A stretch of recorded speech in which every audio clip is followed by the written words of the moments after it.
My main job is a researcher for a large nonprofit. It's a behavioral and social science research organization. My creative content, it runs the gamut. I am the founder and creator of a G-Thing, which is a creative agency in the city of Chicago, really focused on bringing unsung narratives and their voices to the broader community through artistic activism as a means of shifting political consciousness to ultimately influence systems change, making room and creating platforms for multiple voices across a lot of different modalities. So that can be writing, poetry, spoken word, short stories, playwriting, screenwriting, all of the above. And I usually do it whenever I possibly can. Most of it is certainly after 5. My primary driver that motivates me is myself, and just being inspired by all the things that I would like to see happen for myself and people around me, my family, loved ones, my mother, but people in life. Suffering motivates me in a weird, strange, tragic way.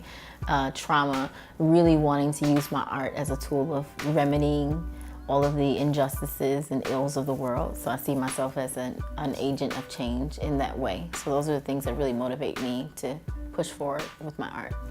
There are many obstacles that I've had to overcome to stay creative. One of them is just survival. Like the obstacle of the things that it takes living in a capitalist survival, a capitalist society that's really based on competition and working, earning a livable wage to be able to survive. So I think that that's a huge obstacle. And breaking free from this double life that I always feel like I'm living in, this rat race of trying to take care of myself and marry my technical skills with my creative skills. I think that they can present themselves as obstacles, but I've managed to turn them into opportunities for growth and development for myself and people around me. Staying creative is important to me because I feel like the greatest form of healing. Everything that we do over at a G-Thing is really about, it's a healing project. And so even the storytelling efforts that we do, we talk about it. We know that we want to advance a larger agenda, but we have to first heal ourselves as humans and figure out how we can exist on a higher vibration before we can heal other people. So that having that outlet that can help me better explore who I am and my purpose here in this world, in this vessel, because I've been here before,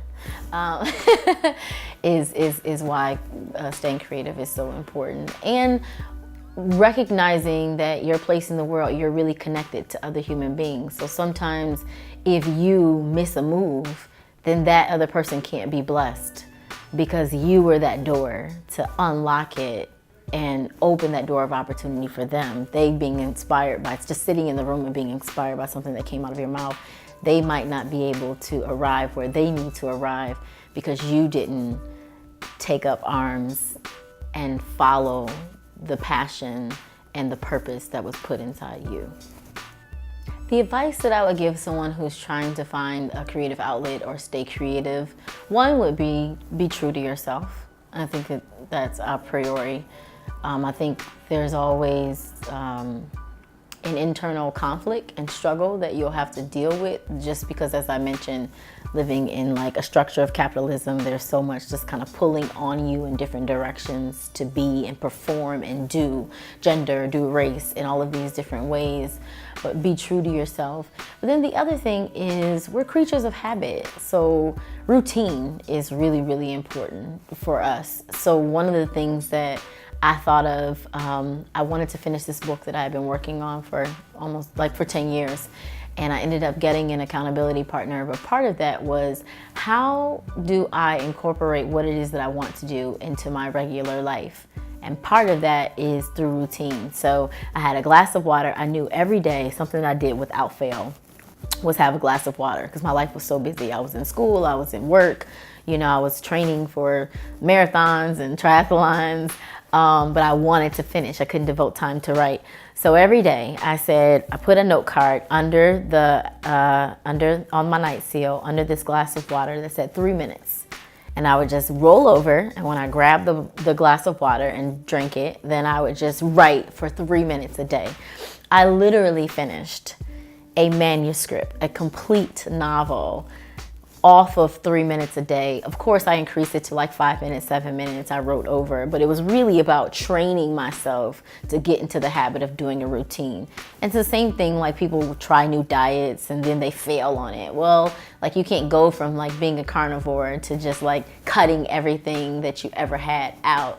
You have to do it along with your routine. So routine and being true to yourself.